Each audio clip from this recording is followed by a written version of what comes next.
It's time to leave this world behind and go into the Oasis.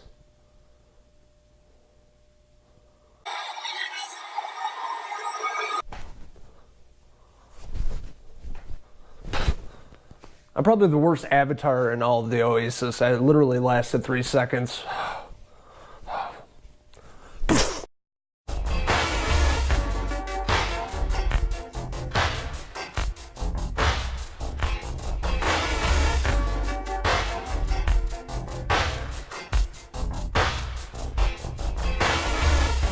What's going on, friends? Logan Myerz here for Cinephellas.com to review the highly anticipated film Ready Player One, directed by Steven Spielberg. The screenplay was written by Penn and Ernest Cline. Ernest Cline is also the author of the book. I just finished the Ready Player One book this morning. I was really excited to go see a screener of this tonight.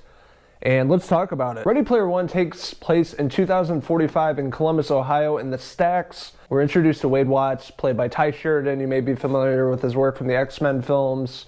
And Mud, up-and-coming actor, a very excellent and talented young actor, and he really knocks his role out of the park. So the premise of the movie is creator of this virtual world called the Oasis. No, not the band.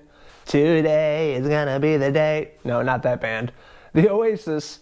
And he passes away, and he releases a video about this virtual world, and if anybody can find the Easter egg that he hid within this world, they will basically take over. They'll be the owner of this world, and they'll get a large sum of money, like $1 trillion. So everybody's on the hunt for this. And Wade Watts is really obsessed with James Halliday. He's read everything about him. He watches all his favorite TV shows, his movies. He reads up on this guy. He knows everything about him. He goes in the Oasis and becomes this avatar called Percival. There he meets his friends, and he's friends with a few other avatars in this virtual world. Artemis, H, Sho, and Dato. And they're the Fab Five, they say throughout the film. With that being said, that the whole premise is find this Easter egg. You have to find these 3 keys to unlock these doors. And what's really great about this film, is just it's relatable today, especially 2018. A lot of us are so wrapped up in social media and our social presence that we don't really focus on our actual reality. Most of us aren't happy with life, so escaping to this virtual world to get away from all of this, and you can become whatever you want to be. As they say in the movie and the book, you can become a different sex, you can become a creature, you can become whatever you want. And this is a film that brings Steven Spielberg back to Steven Spielberg. It's been a long time since we've seen him capture such an action and an adventure style film. He's a director that we've all grown up on, with movies like Close Encounters of the Third Kind, E.T., The Goonies, Jurassic Park, the list goes on. And that's telling a really great story on top of, great special effects, great music. Steven Spielberg is doing what he does best, and that's telling a story, an action adventure story that really keeps you involved. And it makes you feel like a kid again, And this film really captures that on top of all the 80s and 90s nostalgic themes and really throwbacks to his own films. So as these group of kids are on the hunt and trying to track down these keys to open up the gates and find this egg, there's a huge conglomerate, a company called IOI, Innovative Online Industries, headed by Sorrento, played by Ben Mendelsohn.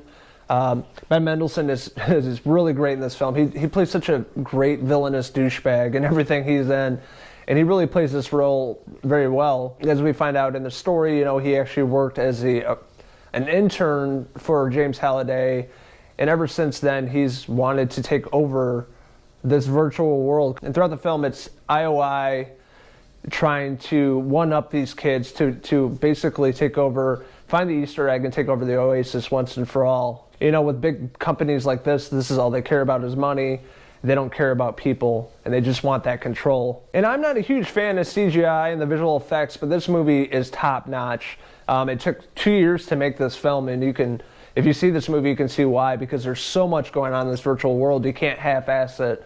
And the visual effects team, CGI, did a standout performance, did a standout job in this film, throwing in so many characters that we love and know, ranging from Freddy Krueger, Jason, Chucky, to the Iron Giant, to King Kong, to the T-Rex from Jurassic Park. There's so many characters in this film that they throw in, and in 2 hours and 20 minutes. And seeing all these different characters intertwined in this world, fighting each other and coming out throughout the film. And, like I said, this film is based on finding an Easter egg. There's a lot of Easter eggs throughout the film if you look closely. And there's a lot of stuff going on, so it may be hard to comprehend everything that's thrown at you, but if you watch closely, you'll see all the close 80s and 90s references. With that being said, there's a lot of great 80s music that drive this movie to the next level. From the beginning, opening with Van Halen's Jump, to Hall & Oates. It really sets the atmosphere for this film. And with Wade Watts, or Percival, is known as his avatar, and Artemis, or her name is Samantha, they really had a great chemistry. Olivia, Cooke, and Sheridan did really well on camera together. They feel like it was like a real relationship, a friendship building throughout the first through the third act. And them trying to figure out this puzzle, this James Halliday puzzle, with all these different clues of things of his life, a relationship, to certain time periods of his life where Halliday was creating the Oasis, from the early days to his friendship with Og, to the ending when he passed away, just trying to put all the pieces together to figure out where these keys are located in these different worlds. And just from reading the book and hearing about this book and just knocking it out and falling in love with it so quickly, and just capturing the time period of me being a kid and growing up with movies and music during this time, and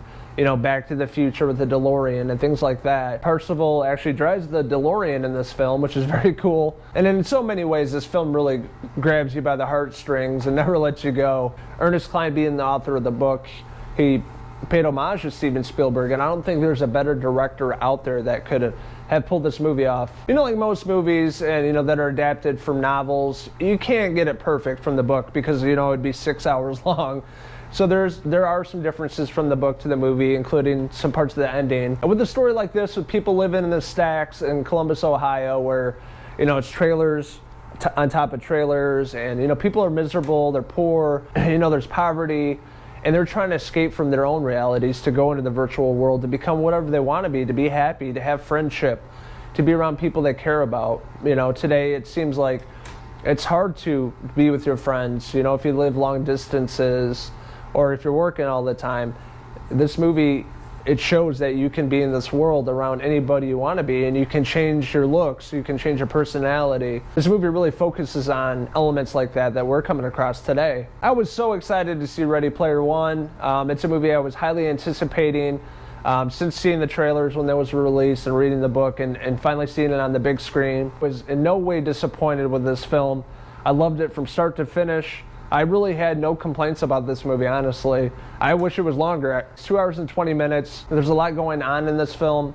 If you haven't read the book, it's okay. You'll still understand the premise of this. It's a movie for all ages, for kids, for adults, for grandparents, video gamers, movie fans, music fans. It's for everybody. With that being said, this is a film you definitely have to go check out in the theater to experience the full adventure that Steven Spielberg has crafted on the big screen. I'm going to give Steven Spielberg's Ready Player One a 5 out of 5 Oasis hair pieces. I know a lot of you have not seen this film yet. It's being released tomorrow, but have you read the book? Have you seen the trailer? What are you really excited about this film? Are you fans of Steven Spielberg? Let us know in the comments below, and don't forget to hit subscribe. This is Logan Myerz signing out from the Oasis one last time. Until next time, cheers!